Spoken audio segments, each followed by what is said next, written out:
आपने कभी सोचा है कि कम बोलने वाले लोग क्यों इतने विशेष होते हैं? क्या वाकई मौन रहकर भी कोई बड़ा काम कर सकता है? इस विचार से हम आज एक रोचक और प्रेरणादायक विचारशील आलेख के साथ हैं, जिसमें हम आपको बताएंगे कि कम बोलने वाले लोग किन किन गुणों से भरपूर होते हैं और उनके वाक्चातुर्य कौशल का राज क्या है।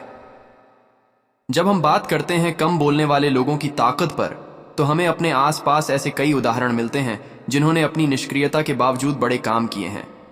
वे आपके समाज में चुप चुप कर नजर आ सकते हैं, लेकिन उनकी आलोचना की जगह उन्हें प्रशंसा मिलती है। कई बार हमें लगता है कि जो लोग ज्यादा बोलते हैं वे ही सबसे सफल होते हैं, लेकिन यह सही नहीं है। कम बोलने वाले लोग भी अपने शांत और सुस्त रूप से कई महत्वपूर्ण गुणों के साथ आते हैं जो उन्हें अद्भुत बनाते हैं।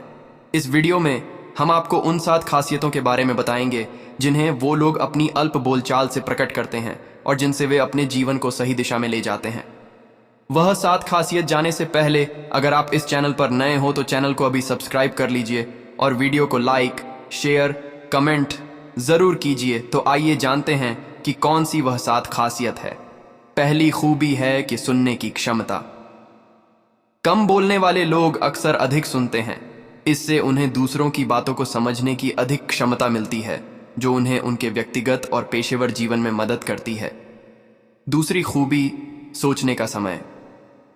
जब आप कम बोलते हैं तो आपको अधिक समय मिलता है सोचने और विचार करने के लिए।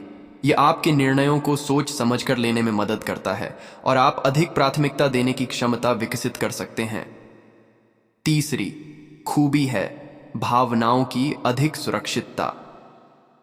कम बोलने वाले लोग अक्सर अपनी भावनाओं को अधिक निजी रूप से रखते हैं और विचारों को आलोचना के खिलाफ सुरक्षित रखते हैं। चौथी खूबी यह है कि सहयोग की अधिक क्षमता।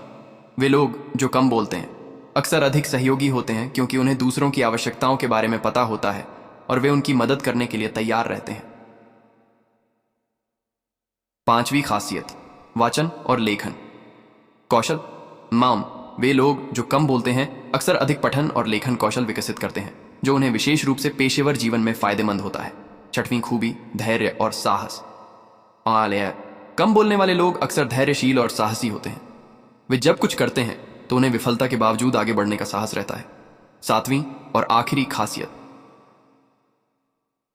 आत्म प्रतिष्ठा और संवाद कौशल। कम बोलने वाले लोग अक्सर आत्म प्रतिष्ठा के साथ आत्मसमर्पण करते हैं और वे अच्छे संवादक होते हैं, जो लोगों के साथ मिलकर सहयोग करने के लिए साबित होते हैं। इन 7 खासियतों के साथ कम बोलने वाले लोग वाक्चातुर्य कौशल के माहिर होते हैं और उन्हें इस आर्ट की यथासंभव अधिक सीखने का आदर होता है। यही कारण है कि वे अपने मौनपूर्ण विचारों के माध्यम से दुनिया को अपने वश में कर लेते हैं और अपने अलग अलग विषयों में महारत हासिल करते हैं।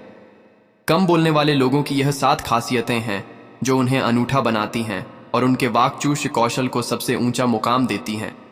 अगले भाग में हम आपको यह बताएंगे कि आप भी इन गुणों को कैसे विकसित कर सकते हैं और कम बोलने का आलोचन कौशल का मास्टर बन सकते हैं। इसके लिए आपको यह समझना होगा कि कम बोलने का मतलब है बिना सोचे समझे बोलना नहीं है। यह एक सावधानी और सुविधाजनक तरीके से अपने वचनों का चयन करना है, ताकि आपके वाक्चातुर्य में वफादारी और मूल्यवानता हो। इसके अलावा आपको समझना होगा कि वाक्चातुर्य कौशल को सीखने में समय और प्रयास चाहिए, और यह कभी कभी असवाल बातों को सुनने और समझने के लिए बाधाएं पैदा कर सकता है। लेकिन इसका मतलब यह नहीं है कि आपको चुप रहना चाहिए।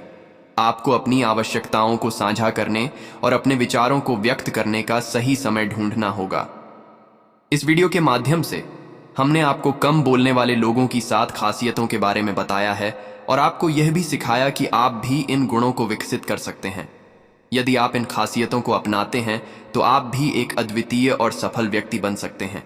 आपका वाक्चातुर्य आपकी पहचान हो सकता है और यह आपके व्यक्तिगत और पेशेवर जीवन को नई ऊंचाइयों तक पहुंचा सकता है। इसलिए आपके वचनों का सवाल था, तो आप अपने वाक्चातुर्य को मजबूत और मूल्यवान बनाएं और अपने लक्ष्यों की प्राप्ति में सफल हों। जय हिंद, जय भारत।